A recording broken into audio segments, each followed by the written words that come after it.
Welcome, this is Gen Z, a podcast that explores Generation Z, who they are, how they're different from other generations, while also being an incredible blend of those who came before them. We explore what they think is cool, what moves them, and why they do what they do. I'm your host, Megan Grace, and it is so nice to have you here. In today's episode, we'll be exploring identity, authenticity, and self-connection at work. If you've been paying attention to Gen Z, you know they are all about diversity and inclusion, and they're also redefining identity and what it means to express yourself. A study by Vox Media and the Horowitz Research Group found a shift in mindset with Gen Z from being told who they are by society to wanting to be asked who they are when it comes to identity. This looks like 2/3 believing that society places a label on them related to their demographics, such as gender, sexual identity, or race and ethnicity.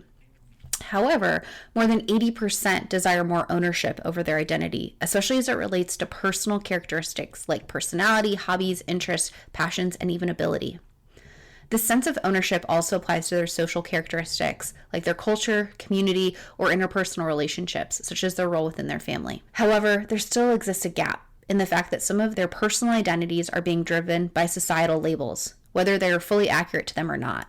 Even then, Gen Z is pushing back and redefining some traditional perspectives on identity, especially related to gender identity and expression. This study shared by Vox Media is truly fascinating, and I really encourage you to check it out and read into more detail. I'll be sure to include it in the episode notes so that you can dive in with all of your own exploration. But in this episode, I'm joined by Rex Wilde, a non-binary LGBTQ+ speaker, educator, and business consultant.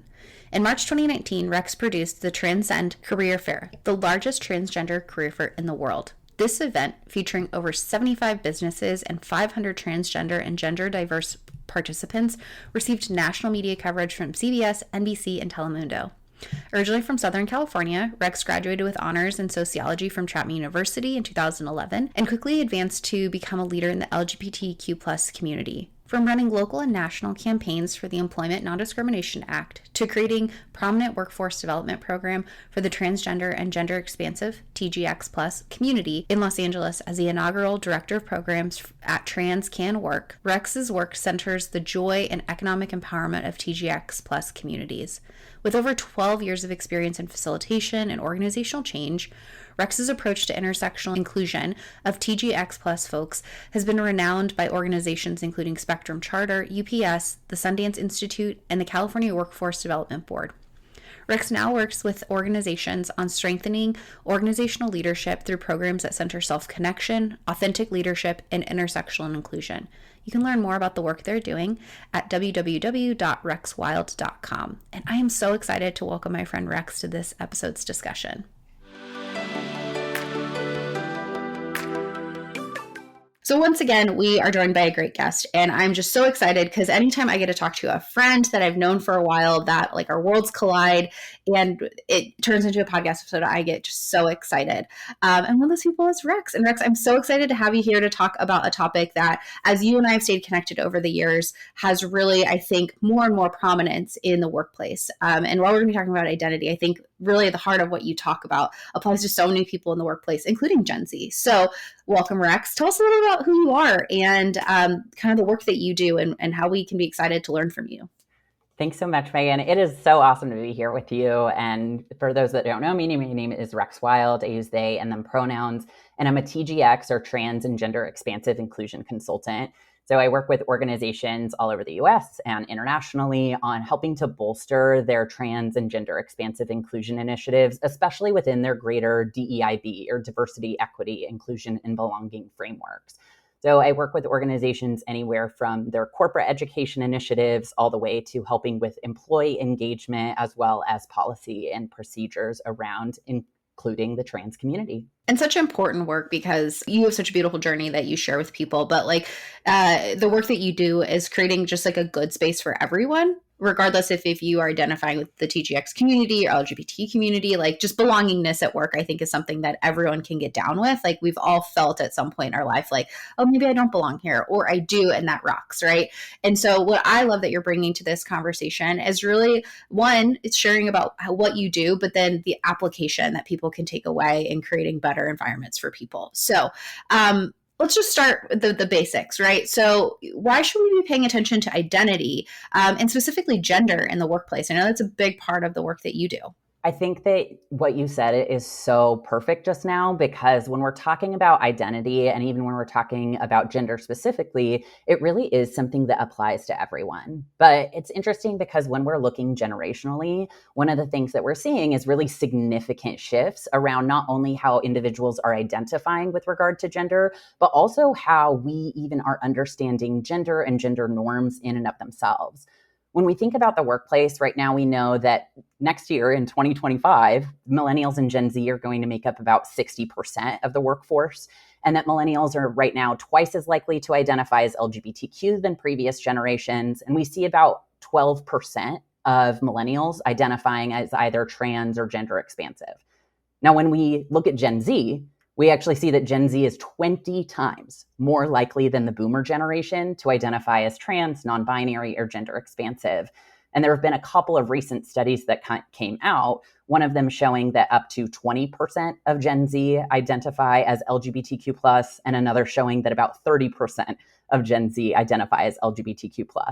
So the way that we are thinking about gender and sexuality and the amount of individuals who are identifying as gender diverse specifically is drastically changing. And so for me, when I think about our workplaces now, they are vastly more gender diverse than they've ever been before. But when we think about our workplaces 5 years, 10 years, even 20 years from now, they are going to be gender diverse in ways that I don't think we can really imagine. And I think that is just incredibly exciting.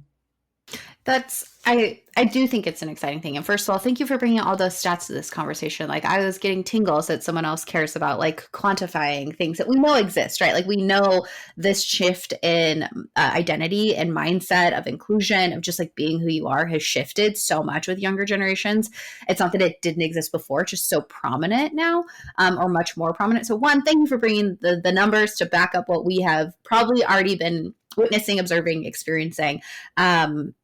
And I think that, what you bring up is with this idea that identities and how we're expressing identities is different. It's not just like understanding identity, but that next level of, can I express and be myself at work? And I think that comes around to, at least my understanding, and really, I think you're the expert, so this is me just confirming what I think I know. But authenticity is a really big part of identity and that expression that you do have. What role do you think that authenticity is playing in our professional lives specifically? And how have you seen this in your work? And really, when we start thinking about Gen Z entering the workplace and being a larger portion of the workforce that you've pointed out? Well, when we talk about authenticity, we're talking about being able to be ourselves, right? And a lot of folks will say being able to bring your whole self to work. And so, what does that mean to be able to bring your whole self to work? And I think that when we're talking about, for example, from a queer perspective, and especially talking about anyone who falls into that greater community of LGBTQ plus, so lesbian, gay, bisexual, trans, queer, and then plus for the many other identities that exist within this wider umbrella, we're really talking about being able to show up in ways that historically folks who are LGBTQ haven't been able to. And so one example of that in the workplace could be a colleague asks you, how was your weekend? And you being able to say, I spent that time with my partner, right? And being able to identify who that partner is by name, by gender, et cetera, and being able to show up in that conversation authentically without having to hide the gender of your partner, right? And that's a experience that historically has existed in the workplace for folks across the LGBTQ spectrum. Now, that can also exist in a way specifically for trans individuals in just being able to share about who they are, right? And being able to share about, for example, what their pronouns are, how they identify, et cetera. One of the things that we're seeing change, especially, is our understanding of gender with regard to non-binary identities. And so I myself identify as non-binary, meaning that I don't identify as a man or as a woman. I identify in what I often call a third gender category, and I use the term non-binary for myself. And with regard to that, I came out about 10 years ago as non-binary, but that was the first time I had ever even heard about the term non-binary before. And so many of us in our generation didn't grow up with knowledge of the trans community in general, but especially of folks who were non-binary or categorized in this other third gender category. And so when we're talking about authenticity in the workplace from a gender perspective, we have to be able to talk about as well some of the systems that we see set up in our workplaces. And historically, systems, whether it's in the workplace or otherwise, are really only set up to recognize folks who are either men or women.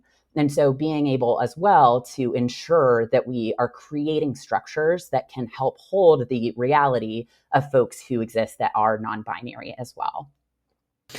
And I think that, thank you for sharing that, because I think that's so important that yes, we've in 10 years, right? Like I think there's been so much advancement in knowledge and understanding and recognition. But also there's times when I'm like, society, we're still really just struggling with like, just letting people express their gender in general, if it doesn't fit a very narrowly defined version of what that looks like to what society says is right. And even that is like feeling like, if we get back to that concept of authenticity of like, for someone that does identify as a man or a woman or non-binary, feeling like you have to fit into a perfect box to fit in, and that perfect box for what that definition is, in my understanding really, is it kind of erodes the authenticity of how you feel about that identity. I knew, like, as a woman growing up, like I played a lot of, I don't want to say dirty sports, but like played softball, and like I was in the dirt, and but I was like still wearing a bow at the same time. Like it felt counterintuitive to what I was told about like girly girl, and like someone that's willing to play in the dirt and get like rough and tough about it. Right. And so like, I still think we have so much advancement of like allowing people to just express their gender for whatever it looks like to them, in society, let alone the workplace, because like we can barely handle like getting our jobs done and being nice to people, let alone letting them express individuality and identity effectively. Am I like hearing correctly? Like there's just so much work I think that we can do in that understanding. But I think that comes to, if I'm wrong, tell me I'm wrong. That's totally okay. But like that next piece of self-connection, right? I think as you and I've talked about, like self-connection is a big part of even understanding what that identity is and feeling confident to be able to walk into that and feeling connected to the identity to express it. Yes? Exactly. And so when we're thinking about gender in and of itself on the whole, it's something that impacts all of us, whether you are trans, whether you are non-binary, or whether you are cisgender, which means you're not trans, right? Mm-hmm. It's interesting because I was in a workshop, and this was a couple of years ago, where I asked folks to reflect on the first time that they learned about gender. And I had a cisgender straight man come up to me after this exercise and say, I was thinking about it. And when I was a kid, I actually really loved being able to make flower arrangements because his mom had these beautiful gardens. And so he loved to pick flowers and put them into vases. And he also really loved baking, because who doesn't like a plate of brownies at the end of the day? And so, but once he got into, middle school, high school age, whichever it was, all of his peers started questioning his sexuality and started questioning his gender and saying not so nice things to him, right? Because they saw him enjoying flowers, wanting to bake, and seeing that as not masculine. And thus, he actually ended up going on this journey of questioning his gender and sexuality because of how other people responded to him for these things that authentically brought him joy. So when we are thinking about how gender can impact authenticity for all of us, regardless of gender, we do think about the ways that we often expect people to fall in very specifically defined boxes, regardless of what their gender is. So we say, if you're a man, you have to be masculine, and this is what that looks like. If you're a woman, you must be feminine. This is what that looks like. And often that can sever us from ourselves. Yeah. So when we are talking about the idea of self-connection, we are talking about the repair of that severing. We are talking about being able to get back to and be in connection with what is truly authentic and what allows us joy on an individual level. So self-connection really at its core is the relationship that we have with ourselves, the relationship that we have to our thoughts, our experiences, and just how we engage with ourselves in a really general way. I feel, one, thank you for sharing that story of that person, because I know that it probably took a lot of courage of that person to even share that with you in that setting. And then like that you can share it again, because I feel like that's such a good example. And I love that you framed like self-connection with joy, right? Of like, it shouldn't be attached to that. And it makes me deeply sad, because there's probably people all across different identities that feel like they can't express the joy that they have of being themselves. Like whether it is arranging the flowers and baking, like I want that kid at my house personally. That would save a lot of chore time for me. But like to take that away from a child, right? Like, but let alone a human where or a human adult where we experience like a lot of tough stress that, man, I wish that individual had the ability to go back and like arrange some flowers and bake some brownies on a day that was hard, right?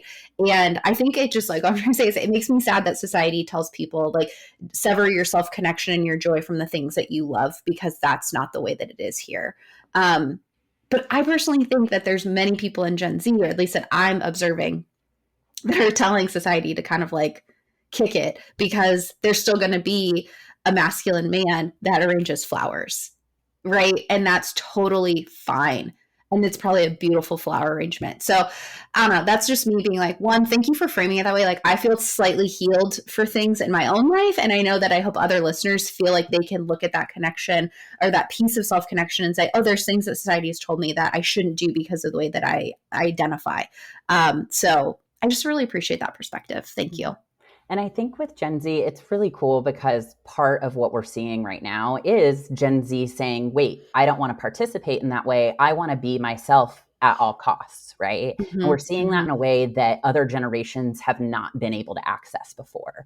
And part of that, I think, is because of the impact that many adults and folks of previous generations have been able to reflect on in their experience of saying, hey, wait, I wasn't able to arrange flowers when I was a kid, or I wasn't able to bake when I was a kid. And they are doing that correction, right? They are saying, no, I want to choose self-connection later in my years. And then as Gen Z are being parented by those folks that are experiencing that self-reflection and who are repairing those things within themselves, they're able to influence their children, right? And they're also able to influence society in general to say, hey, everything should be for everyone. We don't need to gender activities. We should, again, allow people to access that which brings them joy. And then we see Gen Z who is able to grasp onto that in a really different way than previous generations. I know one of the kind of like gender trends that I'm really enjoying right now is like how pearls are just such a masculine accessory right now. Like all boys and men are wearing pearls. And I just think it is the best thing ever because, you know, when we grew up, that just wasn't something that would ever be associated with men in any way. And so I just love kind of seeing how those trends are changing.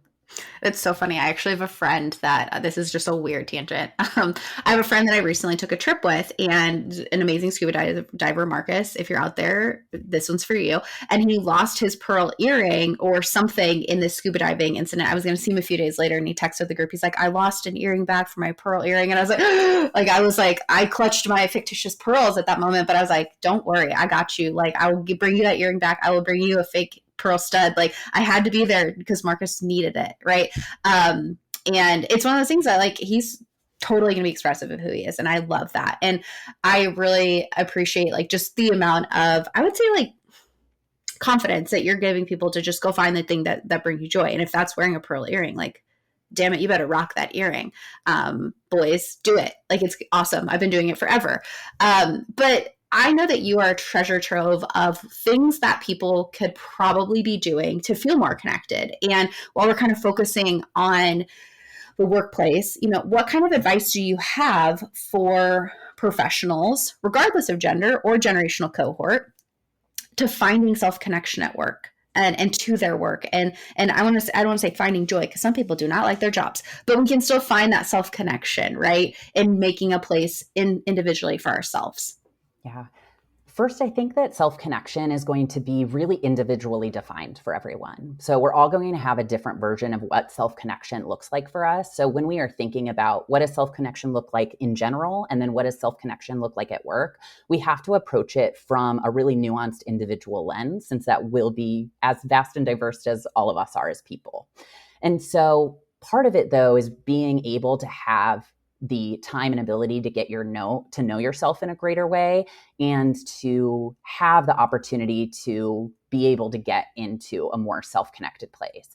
And so that could be anything from, spending 5 minutes in the morning meditating or journaling. It could be, reflecting on what are the things that you really enjoy about your work, what are the things that are really challenging about your work, and having extra cognizance around that. There are so many different ways that you can approach that. But one exercise that I give to folks is when we're thinking about, let's say from a leadership perspective, is to ask yourself 3 questions to use as a reflection exercise in order to start creating a better relationship of self-connection. And so those 3 questions are: first, how am I relating to myself as a leader today? Why am I relating to myself this way? And then what does that tell me about a core need or belief? So, for example, what that could look like is, how am I relating to myself as a leader today? Perhaps you are feeling really empowered and excited, and you are really positive and motivational towards yourself. Or perhaps you're actually really judgmental and frustrated and having a lot of negative thoughts towards yourself, right? Let's take the negative thoughts as the example for the rest of these questions, which is, okay, so you've identified, I'm being really self-deprecating. Well, the next question is, well, why am I relating to myself this way?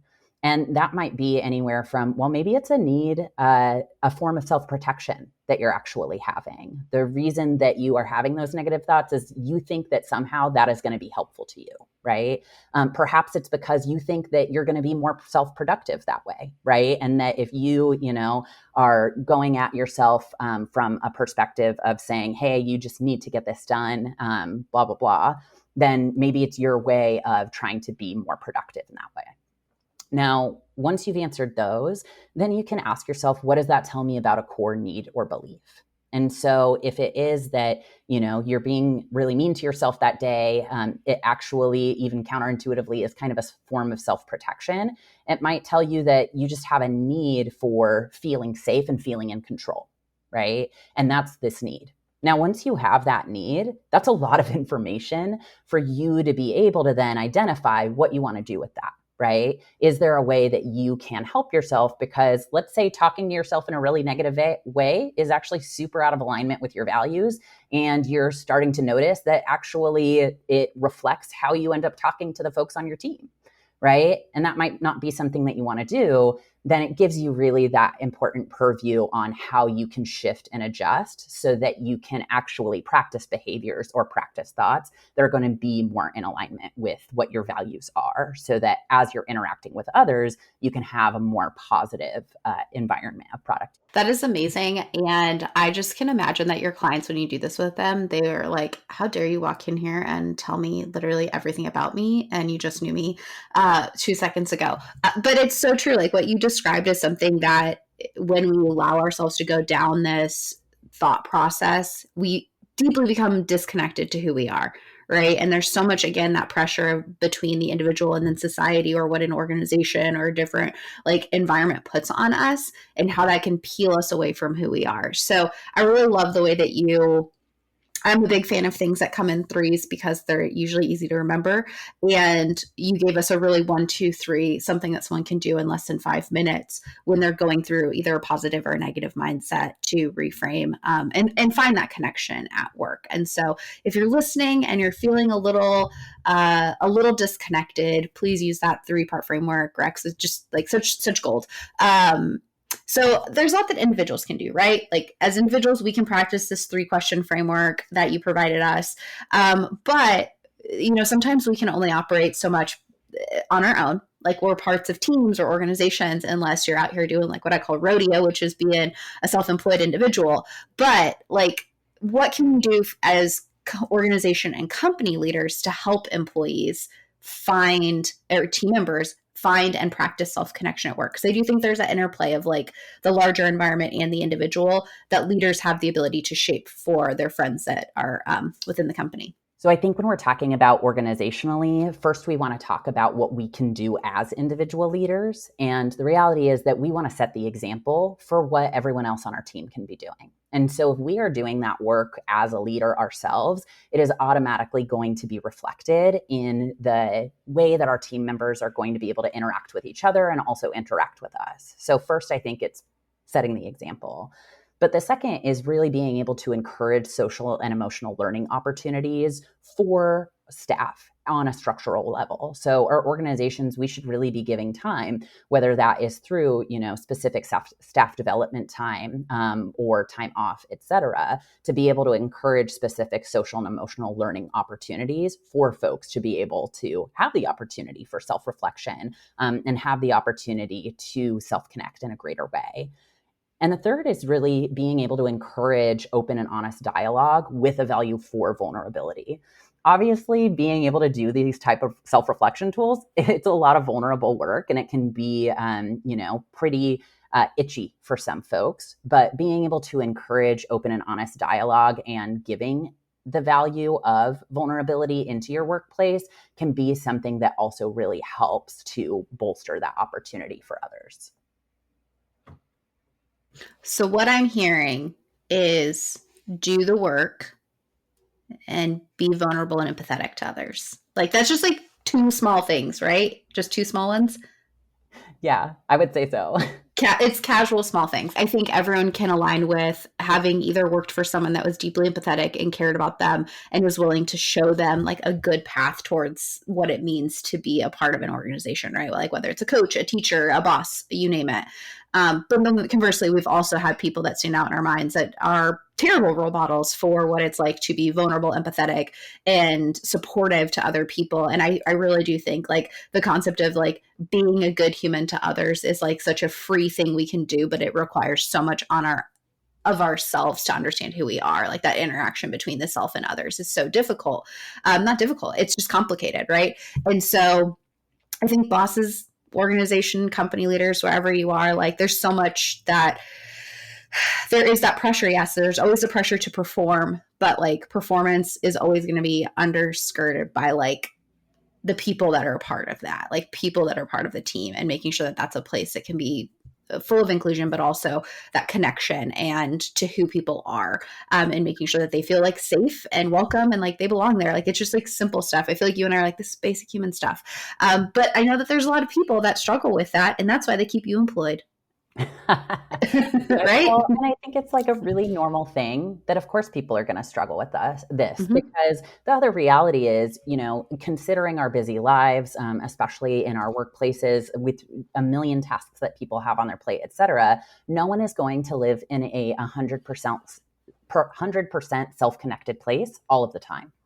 It's just Absolutely. not possible, right? We're human. And so giving ourselves as well the opportunity for grace and understanding around that, and letting go of that myth of perfectionism around all of this is a really important thing as well. If we are going to, live with the goal in mind of allowing self-connection to be something that also helps with our connection of others, right? Because when we hold ourselves to those too high of standards, it actually ends up creating the exact thing that we don't want, right? Which is higher levels of pressure and stress and all of that, when really what the goal of all of this is to allow ourselves to live in greater opportunity for ease, joys, and connection with both ourselves and with others. Absolutely. So, Rex, if you don't mind, there's been some really great concepts we've had about like what individuals and leaders can do. I'm a big believer in learning from the younger generation. Like I think in a weird way, they teach us things that we all knew we needed to know. They're just like saying it really loud for us. What are some of the things, just like very high level, that you have learned from Gen Z about this concept of self-connection or authenticity? Like some of those lessons you can share with us, because I know that you are very good about keeping a pulse on this younger generation, and kind of the mindsets that they have. So what can you share with us about how Gen Z is kind of doing this and leading the way in some cases? I think one of the things that I find most amazing about Gen Z is their willingness to really figure out what works for them on an individual level and celebrate the individuality of others. Mm-hmm. One of the ways that we're seeing that, from a perspective of folks who are trans and gender expansive, for example, is the amount of language that we're seeing developed, where folks are finding either identities or our identity related terms that are going to reflect who they are on an individual level. And so part of that is, for example, creating new language. Now, obviously, with regard to language, we've always created new language. Every generation has. And language is always going to reflect the people in the culture of the society of that time. And I think that Gen Z is doing that in a really phenomenal way, whether it is coming up with identity terms that feel really congruent with them, being able to develop pronouns that feel inclusive and authentic to them on an individual level, et cetera. But as well, we also see that reflected in how people are expressing themselves with regard to gender, and not going like, oh, I'll just go to the men's section and get this. I'll go to the women's section and get that. But going, want to know what? I love that from the men's section. I love this from the women's section. And I'm going to create something that's all my own. And so I think all of those things go back to reflecting Gen Z's absolute ability to be able to just find what is going to work for them on an individual level and to celebrate that individuality. I think that, and yeah, I see it a little bit differently because I do so much like a time with students. But like what I love is that, yes, that individuality, but also the recognition of the individual as a part of a collective. So like they're still a part of an us, like as a group of humans, whether that's like a student organization or a class or a community group that they're a part of, that like they want that individual to feel included and not like an individualism of like everything's about me and I'm special, right?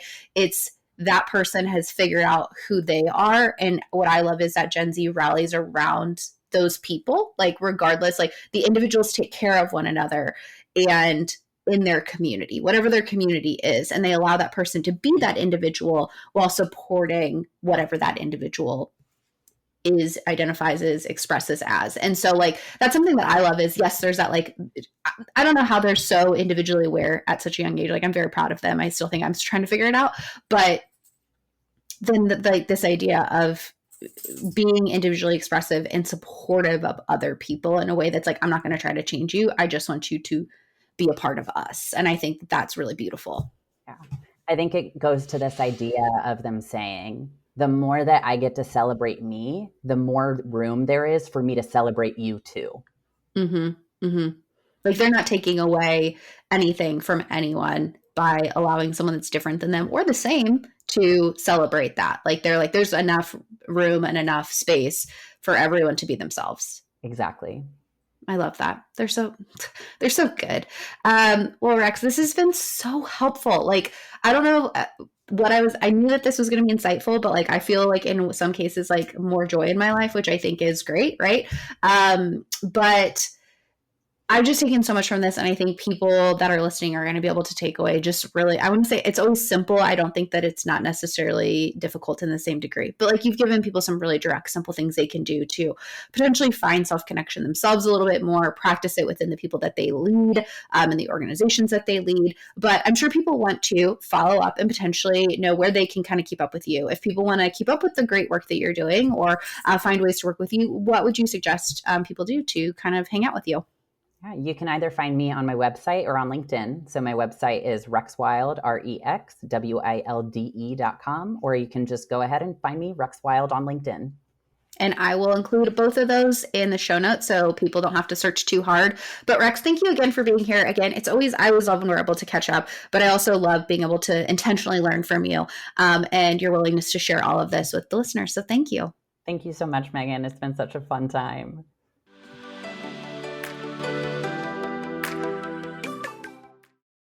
Another thank you to Rex for sharing such important insights about an identity, inclusion, and finding self-connection at work. I think everyone can relate to feeling pulled away from something that's an important part of who they are or feeling that they aren't being true to themselves, whether it's related to gender or another identity or just something that's incredibly important to us. Feeling disconnected from who we are is difficult and exhausting. However, there's ways that we as individuals can find connection to ourselves and help others do so as well, especially if we're in positions of leadership or impact for others. And Gen Zers are great teachers and role models of how to do this, so there's much we can learn from this younger generation about finding connection to who we are and expressing that with confidence and joy. There are some more great episodes and guests coming up in season 6, and I promise you won't want to miss it. If you haven't yet, hit subscribe wherever you listen to podcasts so you can get notified when new episodes become available. And while you're at it, share this episode with a friend or a colleague. Sharing is caring when it comes to knowledge like this. And I'm always looking for new topics to explore and guests to chat with. You can share your suggestions and thoughts through my website, meganmgrace.com. That's MEGHANMGRACE.com. And you can also find me on Instagram, Threads, and LinkedIn at Megan M. Grace. And a big thank you to my friend Leah Kramer for editing this episode and bringing it all together. And one more thank you for you. Thanks for stopping by for this episode and this season so far. Let's continue the conversation, and we'll chat soon.